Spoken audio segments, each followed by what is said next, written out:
Hi mga ka-Ronbel! Happy Holy Wednesday! Kay Merkulis Santo man karon no rice na sadta karon. Sige og panugdungog ako pagumangkon nga mura sag anak nako nga ganahan siya muka og sutanghon nga naisabaw. Kay mura man siya anak nako atong i-grant ang iyang request. Very good kani siya kay digin siya hilig og karne. Unya kay Merkulis Santo man timing amo magi-goal nga digin mi magkarne. Nya gi-advisean sa niya nga di na daw mi pakan og karne. Itlog na lang kuno instead sa karne. Digid mi hilig og karne panagsara.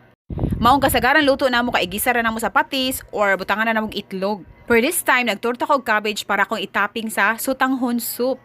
Kaning Sotanghon kay also known as thread noodles, a type of clear noodles made from potato, mung bean, sweet potato, or tapioca starch and water. Unya, gluten-free sa siya nga maka-increase energy levels, maka-reduce the risk of heart disease and improve digestive health. Ubos ni siya sa glycemic index carb nga makatabang sa high blood sugar levels. Fat and cholesterol-free sa siya nga makatabang siya sa pag-decrease the risk of heart disease while fat-free foods have lower calories overall. Ubos ni siya sa sodium ingredients nga maka-prevent sa high blood pressure and kidney disease.